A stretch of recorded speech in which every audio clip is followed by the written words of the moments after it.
So thank you all for tuning in for another webinar hosted by the Taiwan Space Union. And today our speaker is Professor Dan Baker from Laboratory of Atmospheric and Space Physics at the University of Colorado-Boulder. So Dan is exceptionally experienced in space physics and, of course, is currently the chair of the COSPAR task group to establish a constellation of small satellites. So please join me in welcoming Dan. And Dan, when you're ready, please feel free to start. Thank you, Lauren, and thanks, Wing, for the invitation to join. For me, it's early evening. For you, I guess it's relatively early morning. And whatever time of day, I hope to be able to tell you a little bit about the ecosystem, I guess, that I'm part of, that we're part of here in Boulder, Colorado, and how that fits, how small spacecraft fit into this.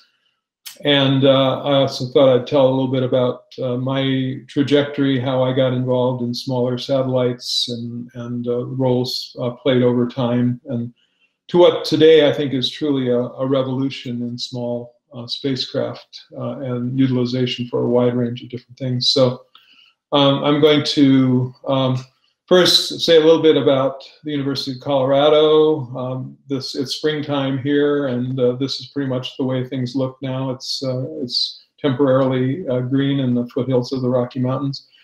The University of Colorado-Boulder is the flagship teaching and research campus of the University of Colorado, has the largest undergraduate astronomy program in the U.S., receives lots of funding from the National Science Foundation, but also a lot of space funding from NASA and other agencies, NOAA, and is very active in, broadly speaking, the geosciences, and together with other institutes here in the Boulder area really makes this a hotbed for the kind of geosciences that we'll talk some about here today. The Laboratory for Atmospheric and Space Physics, my institute, fits into the broader ecosystem of Boulder in a pretty central way. There are a lot of space-related research and education activities here in this vicinity. Several notable departments that are very actively engaged in space research. Also, there are joint laboratories, the NOAA and NIST laboratories, that have institutes here that are joint with the federal laboratories that are resident here in town. Then there's also the National Solar Observatory, which we brought here to Boulder a few years ago, that is running the Daniel K. Inouye Advanced Technology Solar Telescope in Hawaii. Of course, the very famous National Center for Atmospheric Research, and NASA supports a broad range of the kind of space science that's addressed in this slide. Within LASP, we call the Laboratory for Atmospheric and Space Physics LASP, within our institute, which presently is comprised of about 700 people or so. We are led by the science, and this is science that addresses planetary research, atmospheric research, solar and stellar physics, and space plasma physics. In order to accomplish the science, there are not only the theoretical and data analysis aspects, but also the hardware kind of things. We have a large and very capable engineering team that designs, build, and tests space systems. We have remarkable test and calibration facilities, I'd say, for a university setting. And we operate many spacecraft, either mission operations or science operations, and have very strong student involvement in that particular aspect. So students are really involved throughout. We have over 100 undergraduates working at LASP at any one time, and 70 or 80 graduate students. So a little bit more about how I came to be involved, I guess, in small satellites. I've always thought smaller end satellites were very beneficial, but when I went to work at NASA, I was the laboratory chief for at the Goddard Space Flight Center in Maryland in the late 80s. I was asked, invited, maybe assigned by Len Fisk and others at NASA headquarters to be the project scientist for what was being then developed as NASA's Small Explorer program. this was sort of back to the future. The idea was to try to reduce paperwork and go back to small satellites, a la the early satellites like the Explorer satellites that Van Allen did his work with in the 1950s. And so I was very privileged then to be the project scientist within NASA to help initiate the SAMPEX program, which I'll talk a lot more about in a second. The FAST mission, which was Auroral from Berkeley, the TRACE mission from Lockheed to study the transition region of the sun, the sub-millimeter wave astronomy, SWAS, and to really get started this wonderful program to involve of order 100 kilogram or less spacecraft, meter class kind of spacecraft, and to really see those get underway and done in the principal investigator mode. And I'll talk more about a couple of other of the smaller end things, but let me just mention SAMPEX. I was a lead investigator on this along with Glenn Mason and Ed Stone and others. And the Solar Anomalous Magnetospheric Particle Explorer was really the first of the small explorer missions that NASA undertook and was developed in the late 80s and into the early 90s. And then launched in the middle of 1992. And it had several purposes, as the name might imply. One was to study anomalous cosmic rays. These are very energetic particles that are actually neutrals that come into our solar system, get photoionized, and then get carried out and get accelerated in the very outer fringes of the solar system. We also wanted to study, using the Earth as a magnetic spectrometer, to study solar energetic particles over the polar regions of the Earth. We also wanted to study, and did study actively, the coupling from the magnetosphere and the solar wind down into the atmosphere to study chemical changes in the Earth's middle atmosphere with SAMPEX. And then finally wanted to use SAMPEX as a radiation belt monitor. And so for a little spacecraft that cost, say, around $20 million or something like that, and was made up of sort of recycled parts, it really had lofty goals. But my particular interests were in the atmospheric coupling and in the radiation belt science. And SAMPEX was flying in a nearly polar low Earth orbit, like many of the satellites we'll talk about later here, the CubeSats.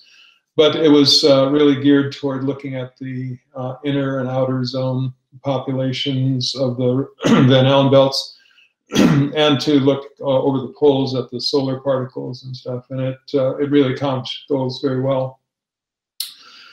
This is a picture, the vertical axis, I don't know if I can point to this, if you can see my pointer here, but this sort of radial distance, effectively radial distance of the magnetic field line crossing the magnetic equator, a log color scale here. And this is like 2 million electron volt electrons. And so time runs along the horizontal axis. And so this is from the time of launch until the spacecraft came to an end in 2012, re-entered the atmosphere. But what SAMPEX showed was the amazing temporal and spatial variability of the radiation belts of the Earth. And I don't think it's an exaggeration to say that because of SAMPEX's great success over such a long time, it really gave birth to the notion of having a dedicated radiation belt mission, and that was the Van Allen probes, or the radiation belt storm probes, which were launched in 2012 and came to an end because they ran out of fuel in 2012. So 20 years of observations, 2 sunspot cycles, and returned amazing information about the radiation environment of the Earth. So coming back to this picture, SAMPEX was the first. It operated throughout this entire sweep of time. But there are also even smaller spacecraft, university class explorers, or steady spacecraft as they're called. And when I went to Colorado, this program was just getting underway. And so we were able to initiate a program for the steady program, the university class kind of mission, called the Student Nitric Oxide Explorer. And this is a image of the a picture of the SNOE spacecraft. So this was to be designed and built and tested with strong student involvement. Goal was to measure through solar occultation the nitric oxide in the Earth's middle atmosphere, upper atmosphere, and to measure particles concurrently, and to really also look at some of the solar forcing. And this would have been a success if it had operated for a few weeks or so. It ended up operating for almost 6 years and proved to be an extraordinarily successful thing, and really whetted the appetite for our institute to be more involved in small spacecraft. But this is spacecraft mounted on the launch vehicle. It was launched with a Pegasus vehicle in '98. And then this is just one of the many classes that were held, and students that were involved in the building.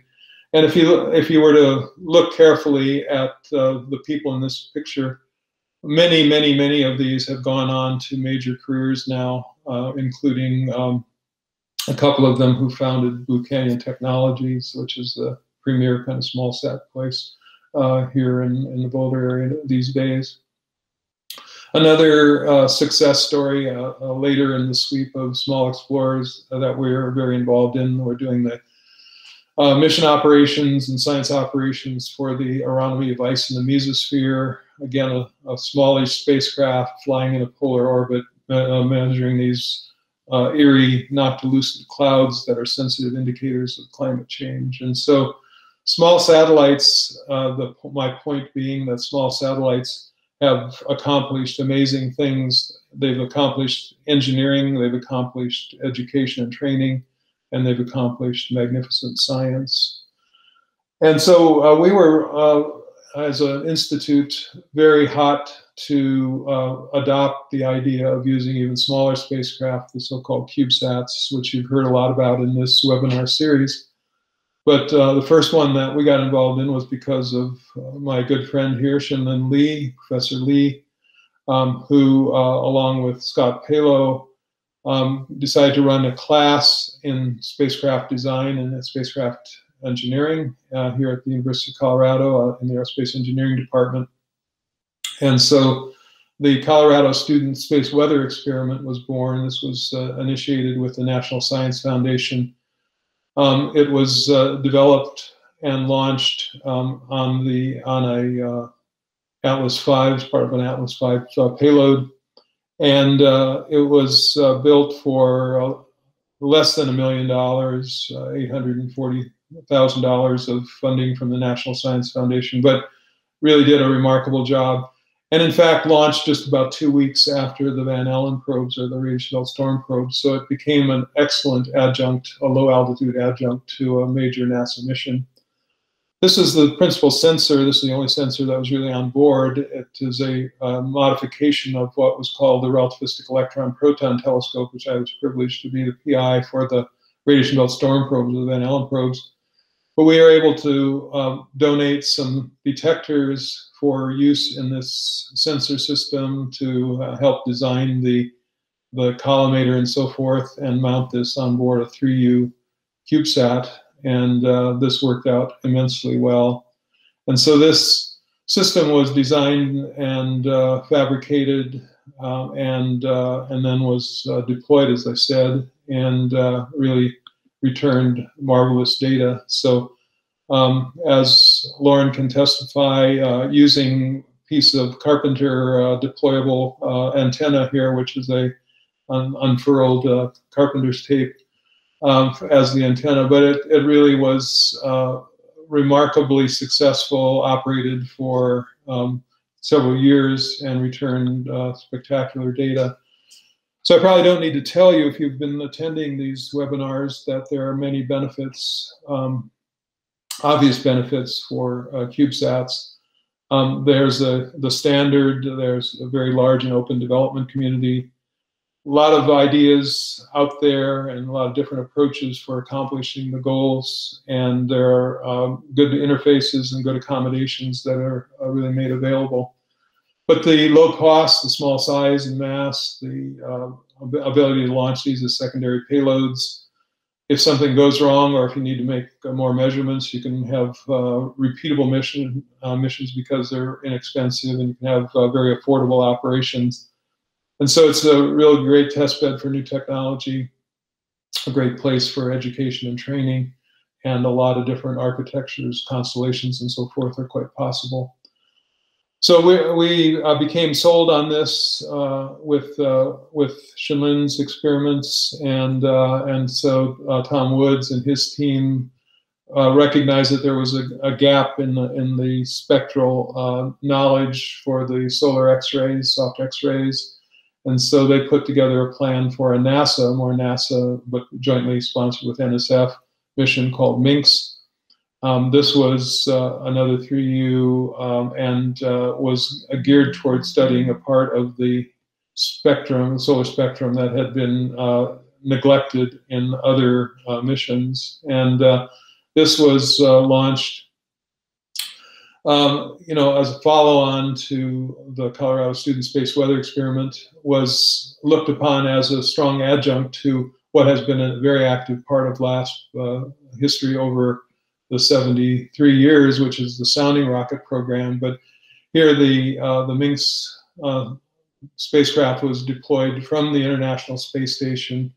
After being on the space station for more than 6 months, it was finally kicked off in May of 2016, and again returned marvelous new data. And so because of these kind of activities, we also got involved with industry to help look at other kinds of small spacecraft and what they might be able to do using radio occultation, using GPS as a signal source. Working with geo-optics, we designed a small spacecraft system called CICERO, using radio occultation and deploying, they have ended up deploying a lot of small spacecraft to do measurements of the Earth's middle and upper atmosphere. And so it has really been astonishing and very encouraging, I would say, just how many enabling technologies have really flowed out of this low noise and low power kind of systems, compact imagers, high rate communication systems, 3-axis control and attitude control systems, and embedded processors, all miniaturized, all brought down to these very small sizes. And a lot of these things are being used, as say, with Blue Canyon Technology, BCT, and our good friends who were engineers and graduated from the SNOE program have been leads in this and have become millionaires now through selling their company to a bigger concern, but I digress. But we have a lot of other small sats. After being somewhat wary of small spacecraft for some time, I think our engineers and managers have come to realize that, gee, with the revolution that's underway, it's not just being able to do in situ measurements of the radiation belt particles, for example, like the Student Space Weather Experiment, but we can do the solar science, and CSIM, do spectral irradiance measurements of the sun, can look at exoplanets in the astrophysics domain with some of the new additions to LASP, can do climate kind of studies, and can be looking at very remote galactic and extragalactic objects using CubeSat kind of approach. So we are believers, and we're aggregating these many of these spacecraft together under a sort of one program to be efficient and effective in managing them. And this is looking very very good to us. And this doesn't even mention the spacecraft that I'll talk about more from Inspire in a little bit. But this is an eye chart for all of you, but it's sort of lays out from the mid-60s to sort of the present time a lot of the objects that LASP researchers have been interested in: the sun, the planets, former planets like Pluto, and now beyond, looking at exoplanets and looking to the galaxy and beyond. And after being very intensive in sounding rockets and balloons in the early years, those have become more limited in number, and we've gone much more to larger spacecraft. I don't expect you to know all the acronyms here, but these are major NASA missions and stuff. But now the CubeSats are filling in and are making many key measurements of these objects that are objects of our affection. And we have added capabilities with the earliest of the CubeSats. We were using Yagi kind of antennas on the roof of the engineering building. Now we've added a new 4.2 meter S-band antenna that really enables much more capable communication with small satellites. And so we're making this a part of the tool set that we make available to partners in what we call the International Space Program in Research and Education. And here Lauren Chang is in on the ground floor as a anchor tenant of the INSPIRE program. But this has really been a joint effort between many institutes, primarily research, active universities and so on, but others as well. And the goal of INSPIRE has been, as the name says, to do research, but also to carry out education and training functions. And in non-COVID times, it's been great to be able to have students come to Boulder and work hand in hand, form a cohort and work with professionals. But the motivation for INSPIRE was envisioned sort of twofold. And this was really the brainchild of Ramal Chandran and Mike McGrath. Mike, senior, a very gifted teacher who taught small spacecraft design in the Aerospace Engineering Department and was LASP engineering director. But one was to really leverage all these developments in small satellites, the miniaturization and so forth, to really address science questions that were not being addressed in other ways. But the second was to develop really an academic program and sort of spread the word about teaching space science and space engineering, and to enhance capacity building for programs around the world. And this is maybe a bit out of date, but it shows a number of the current partners and industry partners and so on. The point being that there are dozens of organizations that have wanted to get on board and join the INSPIRE bandwagon, you might say. So what was the essence of this? It was probably based on this. It was to recognize that, yes, the Colorado Student Space Weather Experiment proved to be a very good model for student training and then leading to important science results. But the question was, can one translate something at the University of Colorado? Can that model be translated into a global space education kind of model? And how do you have to modify these steps and these processes in order to make this successful elsewhere? A key part of this was to join with you guys, with Lauren, and to begin to address especially ionospheric kind of physics, and to have the compact ionosphere probe that came from you guys at Taiwan. And to have this as a core element for small spacecraft, and to then join forces and for different parts of the INSPIRE organization to do what they were best at, and to share the load and to share the resources. And so INSPIRE envisioned being able to work all the way from just initiating a space program in an otherwise novice kind of domain, a place where there hadn't been much going on before, working at other places where there are some facilities and hardware development, but a need for honing the teaching and hardware development skills, going on and working with industry and organizations that were much more capable, like LASP and other places that are, you might say, full cycle kind of space institutes, and together to sort of reach this apex of together being global leaders in the space education and training domain. And why INSPIRE? What has INSPIRE done for us lately? You might say, well, just taking an example with Amal, who was working at LASP, is now a professor at Nanyang Technical University in Singapore has really been able to help bring this satellite research center to translate small satellite technology and so on to a very high level, capable level with strong student education and new facilities that are making it possible for Inspire Sats to be on the cusp of making a brand new collective measurements of the near Earth environment.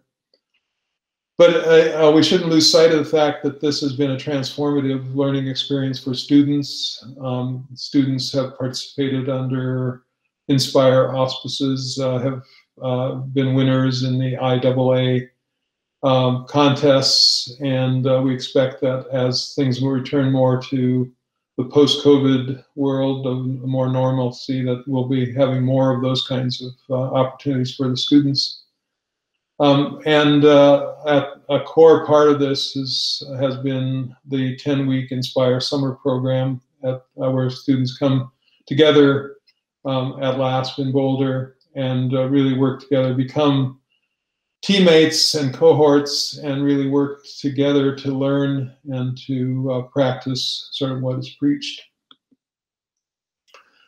The world has been taking some note of Inspire during the COSPAR assembly put on by Caltech and JPL in 2018 in Pasadena.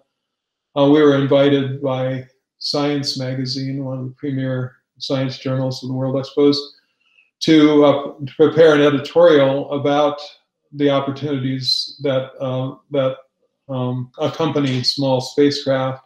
And so Amal and I wrote this piece, and in this we talked about creating a sustainable program at universities, capacity building and so on, and how getting students involved in a hands-on way in these small satellite programs can be a truly revolutionary kind of an opportunity for students, and that it really is a way to assure a good and bright future for experimental space research. Now, I'd like to change gears a little bit to talk about why this is so important and sort of what problem we might be solving by carrying out these kinds of programs. And to do that, maybe take a North American kind of focused view of this, but just really think about space weather, understanding the sun, its influence on interplanetary and near Earth space, and down to the Earth's surface. And one of the things I've sort of lamented over a long period of time has been that there's not really a truly operational space weather program in the world, and certainly not in the United States. We've built so much of the current space weather observing capability on the back of scientific missions, which are there for from NASA, say, for a period of time, and then they come to an end, and there's not necessarily a plan to replace these.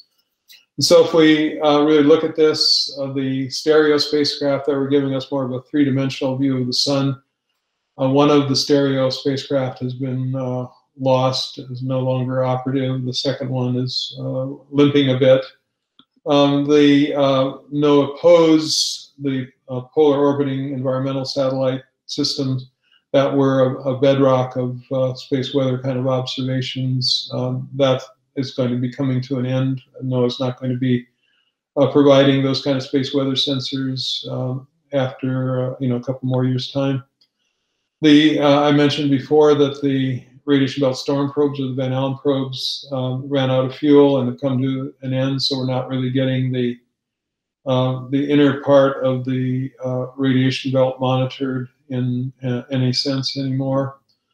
The SOHO mission that has been instrumental, crucial in observing the sun and looking at coronal mass ejections that are coming Earth's direction are getting very long of tooth and are limping along now.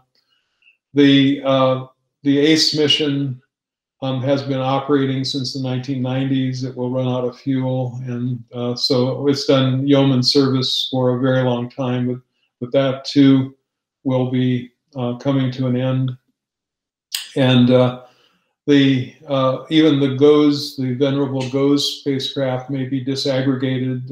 At least there's some push to separate out magnetometers and other instruments from the GOES spacecraft because of the difficulty of maintaining a cleanly, clean environment for the other weather satellite purposes. So the real point of all of these things is that there could be a bleak future. The Battlestar Galacticas that have been so crucial for space weather may be coming, maybe diminishing considerably, and how are we going to fill the holes there? And so we've talked about in various venues that small satellites may offer the best opportunity to fill these holes. And this is an article that appeared in Space News that quoted about this, but maybe I think this figure was actually included with that article. And it's SNOE's own graphic showing all the areas where there's a capability needed for space weather kind of observing, the solar disk and interplanetary magnetic field and solar wind and so forth, ionospheric conditions. And there's a lot of red on here, gaps that are developing, holes that are developing, and real questions about whether there will be continuity going out into the later years of this decade and going forward. So we really do believe that small satellites offer the best, most affordable, and most reasonable opportunity to play a key role in providing the observations that are necessary for true space weather monitoring in perpetuity. And so COSPAR, the Committee on Space Research, large active organization that advocates internationally for space research, has developed or did develop a scientific roadmap. There were many notable leaders from around the world on this. Robin Millen and initially Thomas Zurbuchen, I believe, was a chair. He's now at NASA, of course, and Rudy von Steiger. But anyway, this roadmap was developed, and it was really strongly recommended that COSPAR should facilitate a process that would, where international teams could come together to define science goals and rules for modular international small satellite constellations. So COSPAR really wanted to see small satellites become a thing. And so the COSPAR strategic plan published in March of 2019 argued that as a demonstration of COSPAR's value to the members, it should really explore the possibility of having this kind of consortium to develop, launch, and acquire data from a constellation of small spacecraft. And it was recognized that it should really be more than just about building things and getting them into space. It should really be something scientifically important. And it was therefore suggested that there should be constellations of small spacecraft to measure the ionosphere and provide information for space weather purposes. So this was sort of the founding, I guess, documentation about why there should be a task group. And so the plan was then to form a task group for establishing a constellation of small spacecraft. So this is shorthanded to TGCSS.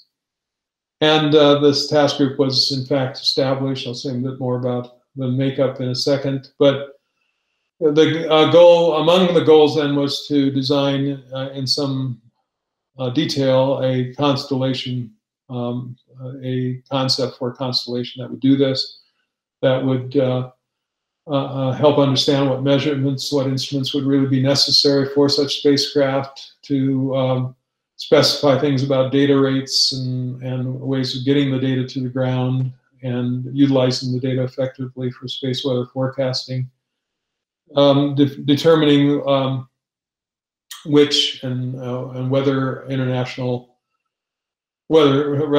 space programs could be able to help with this, and especially whether the major space agencies might be willing to assist in such development, but certainly launching an operation, and then to have an organization that would coordinate the development operation of this, again, in perpetuity.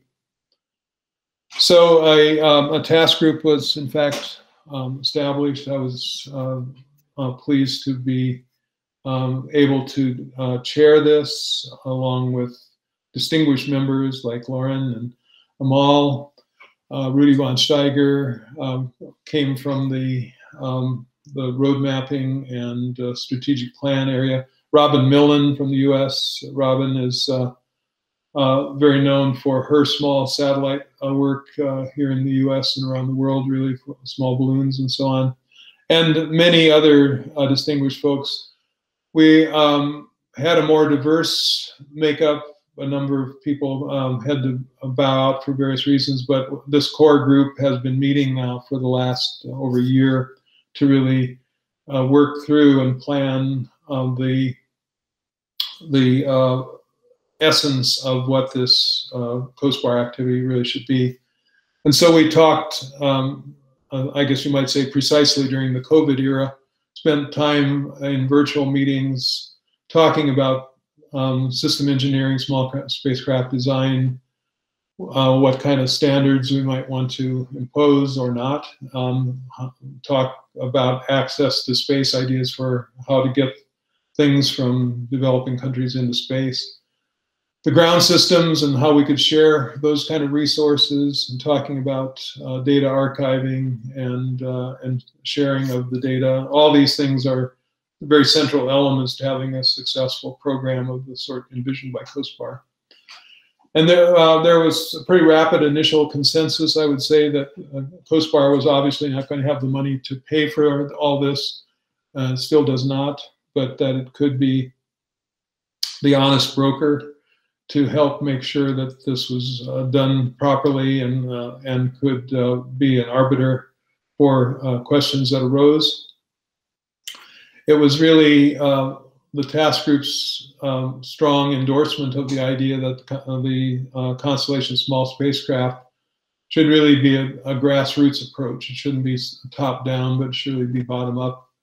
And that the principal thing to do is to define a structure and framework, and then solicit contributions and support the launch and data efforts and so forth. And that these points really are the essence of the definition of what this really should be about.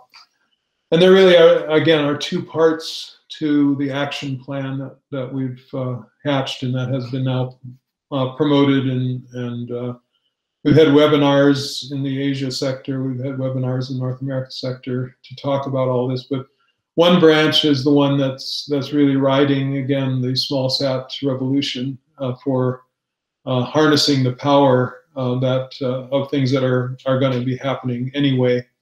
But the second branch that is sort of co-equal is that we want to make sure that COSPAR gets out in front on the capacity building and really helps nations and institutions that have little or no present space involvement to become more involved. And we think this is good for the world, and it's certainly good for the developing nations.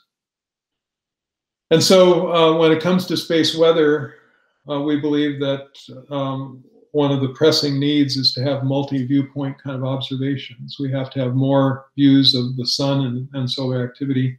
We need solar wind measurements monitoring at not only the L1 location directly upstream of the Earth, but in the L4 and L5 location. We need radiation belt missions to monitor sort of the entire system, not just make 1 or 2 point measurements. We need replacements for the polar orbiting low Earth orbit satellites that I mentioned earlier on in this talk. And if there is disaggregation of some of the current space weather capabilities from the major satellites, small sats might be the best way to do that. We need auroral imaging and so forth. So we believe that as all this plays out, all of these things that are so crucial for understanding the space environment could be either done pretty completely or in large measure by small sats when combined with the more traditional large space weather observing platforms. And we shouldn't lose sight of the fact that Earth Earth orbiting spacecraft are also crucial for Earth science, Earth radiation budget, and understanding the water, carbon, nitrogen cycles, and so forth. So there's a real synergy between space science, space physics, and Earth science as well.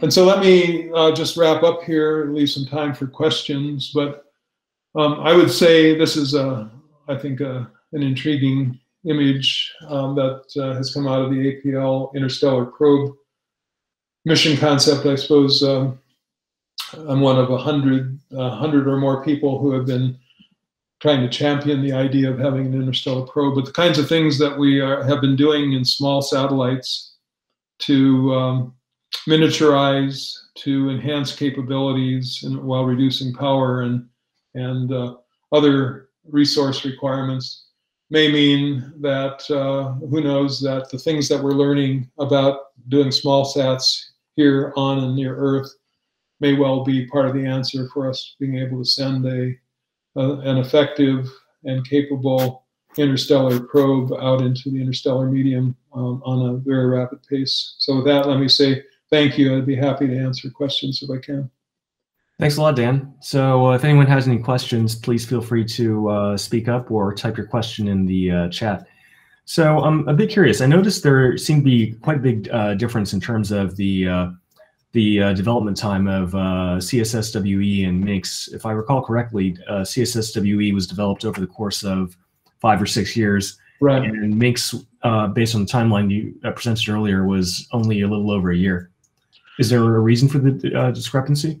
Yeah, the Colorado Student Space Weather Experiment was very much predicated on doing this with as part of an education program, a class, semester by semester class program. And so it was really, first of all, it took quite a while for NSF to get all its ducks in a row and really get the funding flowing enough so that it could really start. But then they took a very systematic approach in Shinlin and Scott's class or classes to give students the chance to take a segment of the problem, you might say, carry that out, and then pass it on to the next year's students and so on. So things were more tied to the academic calendar than they were to try and do it as quickly as possible. I'd say that played a very significant role.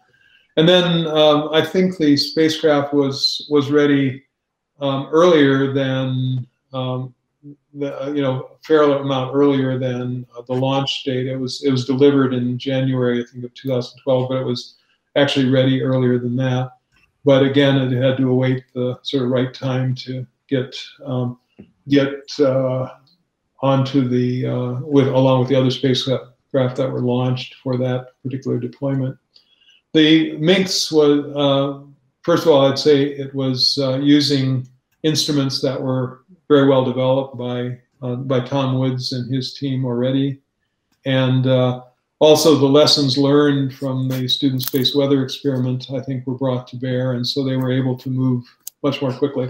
I don't think it was really done in a year, but it was done in a couple of years, and that's not a bad thing, I mean, to try to move out as quickly as possible on that is pretty good. And one more thing I would say is that they got that ready very quick, got it delivered for inclusion on the International Space Station, and then had to sit around and wait month after month until the ISS people finally got around to booting off the station and getting it into orbit. So Tom would probably argue that they could have been getting data earlier if ISS had done its thing quicker. But I hope that helps to explain sort of the different. It depends on what your principal goals are. I suppose you could say, whether it's rapid science or education and training or whatever.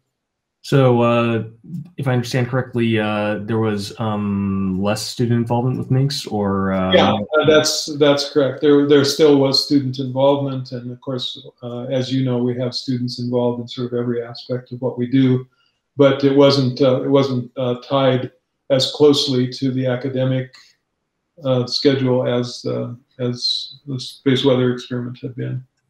So what's the typical project life cycle for a small satellite mission at LASP? For example, we know that with standard NASA project lifecycle, you have mission concept review, preliminary critical design review, and then commissioning, and then sort of an end of mission review. Yeah, there's still a pretty close adherence to the classic NASA kind of requirements and key decision point kind of structure and all. And as you know, some of those things add value and some of those things add less value. We've learned, for example, some good lessons, I think, in our involvement in the Emirates Mars mission, that there were a lot of things that we felt justifiably not do, not have to go through all the hoops, not all the reviews necessarily that NASA has imposed. And so we've been trying with the CubeSats at LASP to sort that out and ask the key question that you're asking, which is, what is it that adds value? What are the steps that you really need to go through? And what are the things that you can diminish a bit and still be successful? I think, as you're probably learning too, the most useful kind of things are more tabletop reviews, where people roll up their sleeves and really do peer reviews, rather than having the formal dog and pony shows where dozens or hundreds of people show up from a space agency, most of whom say nothing and do nothing, and yet people prepare months for such a review. So, but the fact of the matter is that whether it's small sats or big sats, you still have to accomplish most of the same things, and you need to, in one way or another, to go through all the same key steps. So we've seen a lot of changes in small satellite technology since CSSWE. I mean, right. Early CubeSats were originally developed as educational tools, and right. and to a large extent were built almost completely by the academic institutions developing them. It's gotten to the point now these days where you can basically go and buy an entire functional CubeSat bus, commercial, off the shelf. Right. So what do you think is the next direction of development in terms of small satellites? Yeah, you're absolutely right. That initially these subsystems didn't exist, and initially it was also probably regarded as an important thing for especially for engineering departments and so on, engineering organizations, to design and build and test their own subsystems. And as those have become cheaper and more capable, and that there's not much point in someone building the subsystem that you can readily buy off the shelf, and that'll do a great job for you. So so I think that this has taken it from the engineering design at the most fundamental subsystem level to more the integration of kind of known subsystems to accomplish a particular scientific purpose or perhaps an engineering purpose. And I think that's going to continue to be the case, that unless now, the caveat I would apply, and you can disagree with me if you want, Lauren, but it may well be very useful for in the developing world, for for our COSPAR program, for example, for some schools or institutions there to do much more of that hands-on kind of work for their own particular spacecraft, their own CubeSat, just as a learning experience. But I think that for your university, our institute, we believe that if we can buy something that's going to do a good job and it's going to be affordable and all, why not? If there's something that doesn't perform adequately and it's something that we can do better and that's necessary to extract full measure from the program, then I think we're willing to go back and design a power supply or design a comm system or something like that if that's what it takes. But we're no longer, I think, in the business primarily of educating our engineers through building the most fundamental elements of the CubeSats. That may again change, but I think that's the way it is right now. In our case, it was sort of a mix. Basically, subsystems we felt we could build in 2 years' time, we went and built ourselves as an educational experience building process, and subsystems where we didn't think we could do in that time span, we just bought commercial off the shelf. But yeah, it's definitely sort of a trade-off between the two. Yeah, and I don't want to disparage the, by any means, I would not disparage the benefits of an hands-on experience building these subsystems. That can be a great learning experience. But if you want to get sort of maximum science in a minimum amount of time, there are an amazing array of things that are now available that you can buy off the shelf, and that will do a fine job. And so you can think more about the systems engineering of putting those things together in an effective way. Mm-hmm. Definitely. Are there any questions from the audience? Yeah, I have a question because you mentioned about the COSPAR constellations. Yeah. How's it going? I mean, have anyone signed up for your, because you have a whole list of things, like solar activity monitors and radiation belt missions and this kind of thing? Yeah, I'd say that Inspire is sort of regarded, I don't know if you'd say so, Lauren, but I think it's sort of regarded or thought of as an anchor tenant almost for the COSPAR effort, where we've been advocating that in a sense. We don't want to mix things up too much there, but that's something we see. And now we've been hearing from not only the ionospheric work, but Earth remote sensing from Mustafa Mefta and his colleagues in France. We have a plan that was just presented to the team a short while ago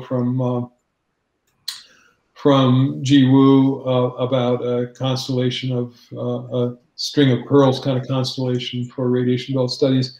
What we're presently advocating is essentially two things. One is a more Earth-oriented ionospheric and atmospheric-oriented element of the COSPAR program, and then another is more of the radiation environment of the Earth kind of program. So those are the two domains. We're not ground ruling out anything, I suppose you could say, but those are the two areas that are probably closest to our charter. And we're opening up the aperture now to essentially advertise that people who want to join in those domains. Lauren and Amal, I think, will be looking at the Earth. Maybe Mustafa will be looking at the Earth side and helping people there. Robin, Millen, and myself are probably more interested in the radiation belt aspects, and so we're going to be working more with folks who want to join that effort. But we are very anxious. We are very eager, not anxious. We're eager to go from just talking about this to really getting people actively engaged and starting to solve the infrastructural issues that will make this a success. Yeah, I mean, if Taiwan say wanted to have a concerted effort in participating in this program, right? Yeah. And it's not just Lauren, but also other institutions. Absolutely, yeah. And we want this to be open to essentially all comers who are, interested in signing up. I think signing up would be a good place, good thing to establish the CubeSat technology. Yeah. And universities that may be very active in small sats could be members, as I indicated, and also universities that just want to get started. I hope there will be quite a range of different organizations and types of organizations. And when you look at COSPAR and what it's done, one of the main things it's done has been to offer opportunities and to keep communication open across the world of science. And that's been true since it was formed in the 50s, and I hope it'll continue to be true. And I think it's still the case today that countries that get into the space program feel that they've earned a seat at the international table, and that this constellation idea can really help in that regard. So do we have a rough implementation timeline in terms of the constellation? Well, I hope that we'll have elements that we can really point to, quite soon. I think that you and I and the other committee members are going to have to publish, you might say, our notional timeline for that. But I hope that this will be, months and not decades. And another thing that I think would be useful is that, because you guys are very experienced, yeah. And it would be nice to have a short article or whatever, and describing from system engineering point of view, what are the things, the steps you have to pay attention to, Yeah.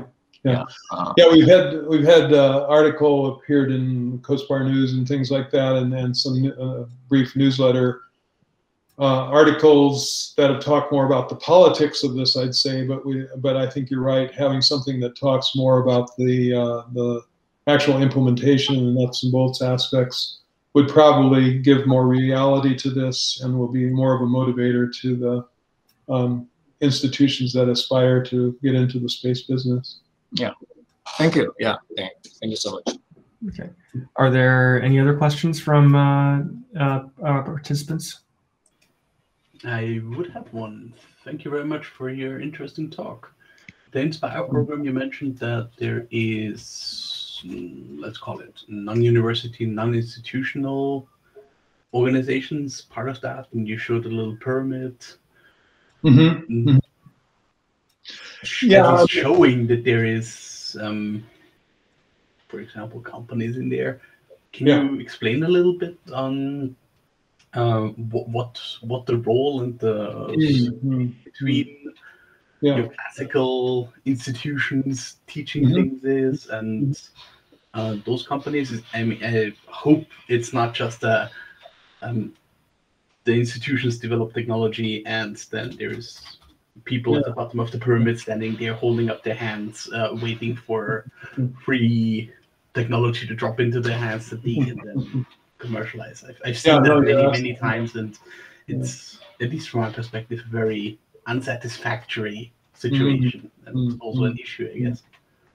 So you're interested to see how that. Great question. So this is a terrific question, and let me answer it in a couple of ways. One is that we believe that the education and training part of this, teaching more universities teaching more students about space science, space engineering, and what small satellites can do is at the core of what Inspire should do, and therefore, I guess by extension, in a sense, what COSPAR ought to do. But in order to enable that, we also want to avail ourselves of what industry can offer, what agencies can offer, and so in that pyramid, the idea was that it would continue to be the sort of science idea spark plug would be coming from the science community, the academic community, but that companies that wanted to offer hardware or offer opportunity access to space, for example, we would be very open to that. And so as we've held some of our webinars talking about the COSPAR program, for example, also when we talked about the Inspire program, we've gotten a lot of interest from companies. For example, Spire, a company that has a constellation of small spacecraft that are being used for atmospheric measurements and navigation purposes and stuff. They were very excited about the possibility of joining forces and offering some real estate on on each of their small spacecraft for a small scientific instrument. And so my belief, and I think Amal shares this belief, is that if a company like Spire really wants to offer an opportunity to put a university instrument, a university payload into one of their spacecraft that's going to go up anyway, and data will be pumped down, that rather than going on the traditional CubeSat route, why not have an accompanying payload from a science team that would fly on a spacecraft like that? So I think we're trying to be very open in our thinking about how we can work with industry. And we also are very engaged right now in thinking about how we can work with the major space agencies. And let me just say that I look upon involvement with the major space agencies as a sort of a mixed blessing.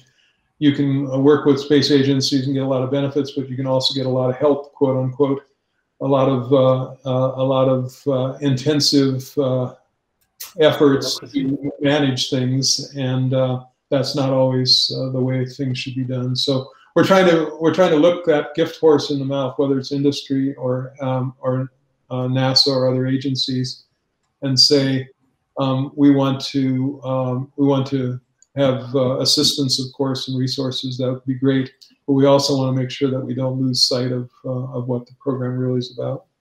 Okay. Are there any other questions? Thank you, Lauren. Thank you, Wing, and thanks to the audience members for. I hope we can continue to push forward in the small satellite domain, and I think this truly is a revolution, and I hope we can all ride this into the future. Thank you very much, Dan. Yeah, and I would write to you, to get more people from labs to talk on this series. Yeah, that'd be great. I'd be happy to do it, and you might hear more about exoplanets and Earth science and a whole bunch of stuff then. Okay. Wonderful. Okay. Good. Thank you very much, Dan. Very much appreciated. Thanks. Good talking to you guys. Okay. Thank you very much. See you around. Bye.